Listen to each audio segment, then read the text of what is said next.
हमारे channel legally political पे बहुत बहुत स्वागत है।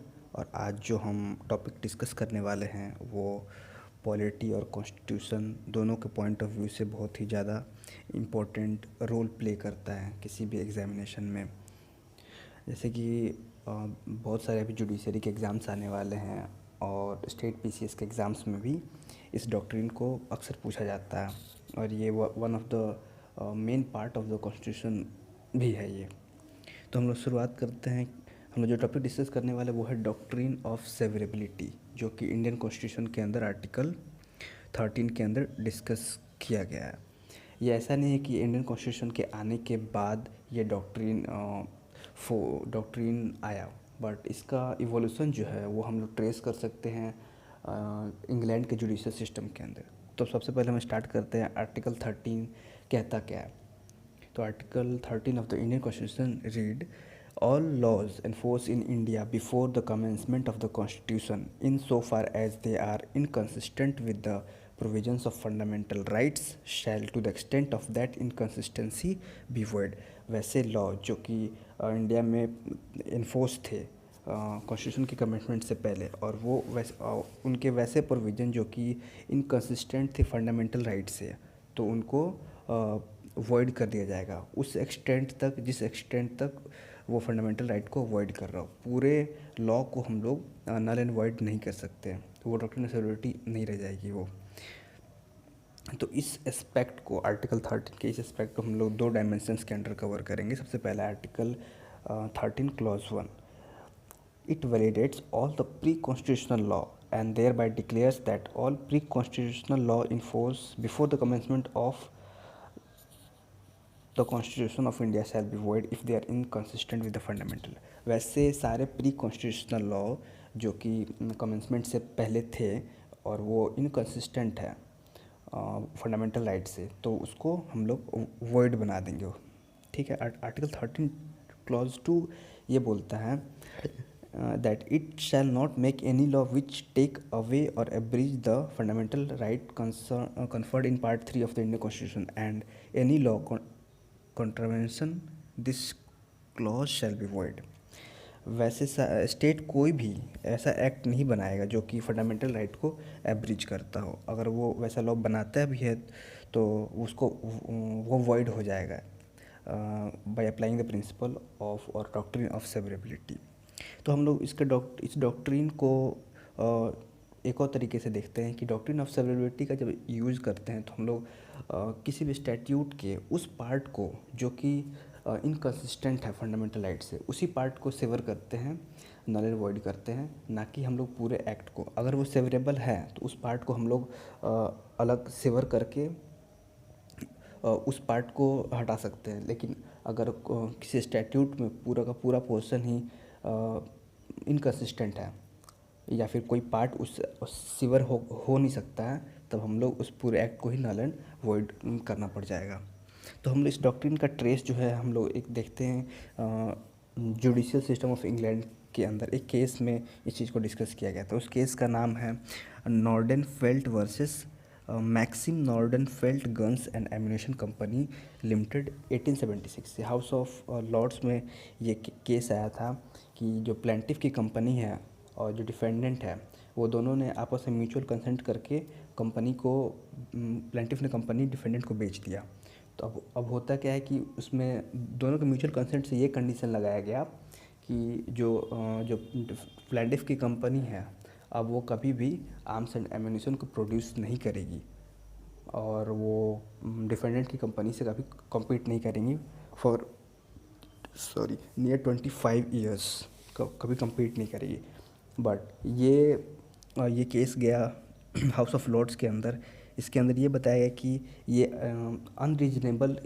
अनरीजनेबल पार्ट ये है कि ये रिस्ट्रेन ऑफ ट्रेड को लगाता है। जो कॉन्ट्रैक्ट है ये रिस्ट्रेन ऑफ ट्रेड है जो कि एब इनिशियो ही नल एंड वॉइड होता है। तो इस केस में हाउस ऑफ लॉर्ड ने डॉक्ट्रिन ऑफ सेवरेबिलिटी और as per their law doctrine of blue pencil जो कि सिमिलर है डॉक्ट्रिन ऑफ सेवरेबिलिटी से, उसको अप्रूव करते हुए उस पार्ट को, रिस्ट्रेन वाले पार्ट को सिवर कर दिया। और इसमें ये डिसीजन है कि जो प्लेंटिफ जो है वो कोई भी गन और एम्यूनिशन बना सकता है और ट्रेड कर सकता है फ्रीली विदाउट एनी रेस्ट्रेंट। तो ये चीज़ डिस्कस किया गया था और इससे ही हमने डॉक्ट्रिन ऑफ सेवरेबिलिटी के कॉन्सेप्ट को गेन किया है।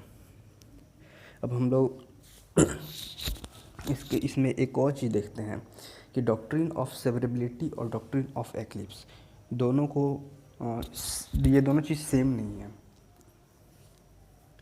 तो हम लोग जब डॉक्ट्रिन ऑफ जब भी हम लोग किसी भी कॉन्स्टिट्यूशनल अमेंडमेंट से किसी स्टैट्यूट को अनकॉन्स्टिट्यूशनल बनाने की कोशिश करते हैं तो उस टाइम हम लोग को ये एसेंशियल हो जाता है कि हम लोग डॉक्ट्रिन ऑफ सेवरेबिलिटी और डॉक्ट्रिन ऑफ एक्लिप्स दोनों को ही कंसिडरेशन में ले।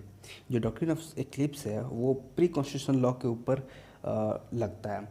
तो वैसे लॉ जो कि प्री कॉन्स्टिट्यूशनल थे और वैलिड थे उस टाइम जब कॉन्स्टिट्यूशन का इनेक्टमेंट जब वो बना था उस टाइम वो वैलिड थे, बट अब की कॉन्स्टिट्यूशन जब बन गया, जब commencement of the Indian constitution हो गया उसके बाद वो उसका कुछ प्रोविज़न जो है वो इनकन्सिस्टेंसी रखता है फंडामेंटल राइट से। तो फंडामेंटल राइट के कारण वो उस ओवर शैडोड हो जाएगा। फिर बाद में अगर हम अमेंडमेंट करके उस शैडो वाले पोर्शन को चेंज करते हैं, अमेंड करते हैं, तो वो किसी भी हर काइंड की ससेप्टिबिलिटी से वो हट जाएगा। वो तो ओवर शैडो उसका रिमूव हो जाएगा, तो वो लॉ इन्फोर्स में आ जाएगा। तो ये था डॉक्ट्रिन ऑफ सेवरेबिलिटी और डॉक्ट्रिन ऑफ एक्लिप्स का डिफरेंस। तो अब इस केस में आगे बढ़ते हैं तो हम लोग देखते हैं कि बर्डन ऑफ प्रूफ किसके ऊपर होगा। इसमें है कि कोई भी पार्टिकुलर डिसीजन है कोर्ट का जो कि कॉन्ट्रावीन करता है fundamental right of the constitution, then जो बर्डन ऑफ प्रूफ होगा वो उस पर्सन के ऊपर फॉल करेगा जो क्वेश्चन कर रहा है या फिर चैलेंज कर रहा है कोर्ट के डिसीजन को। तो जैसे एक केस था Charanjit Lal Chaudhary versus Union of India and others. इसमें यह बताया कि constitutionality of any act is challenge in any circumstances, then the complainant must prove that some injury was sustained by him as a result of the statute or law coming into force। तो जब भी किसी act को के constitutionality को challenge किया जाएगा तब जो कंप्लेनेंट है उसको ये प्रूव करना पड़ेगा कि एक्ट या फिर उस स्टैट्यूट की वजह से उसे कुछ इंजरी हुई, उसकी कोई लीगल इन्फ्रिंजमेंट हुआ उसके राइट का, ये उसको प्रूफ करना पड़ेगा। ठीक है, अब आगे चलते हैं हम लोग कुछ लैंडमार्क जजमेंट्स देखते हैं। जैसे एक है RMDC versus Union of India.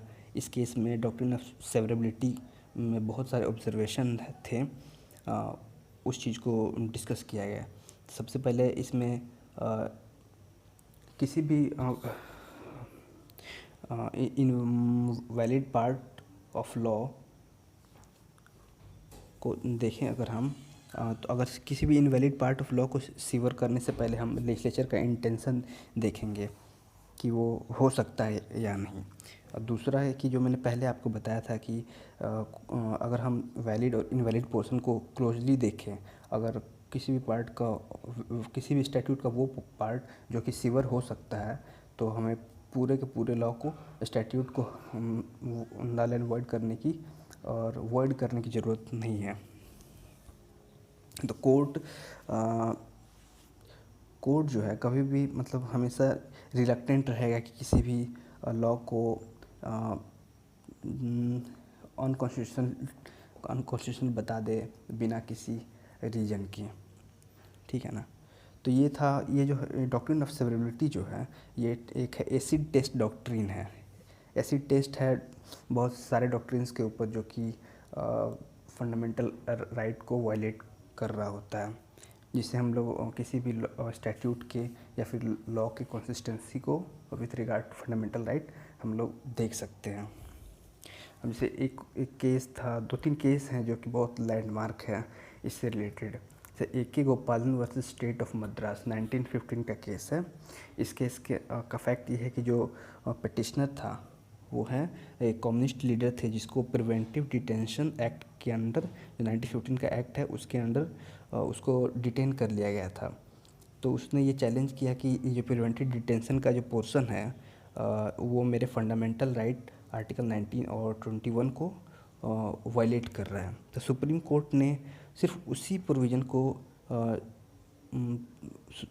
Provision को वॉइड किया जिससे उसका लीगल राइट इन्फ्रिंज हो रहा था। तो वो था section 14 of the preventive detention act, उसको कोर्ट ने अनकॉन्स्टिट्यूशनल एंड वॉइड कर दिया। दूसरा केस है किहोटो होलोहन वर्सेस जाची हुलू। और ये है 1965 का केस है, जिसको एंटी डिफेक्शन केस के नाम से जानते हैं।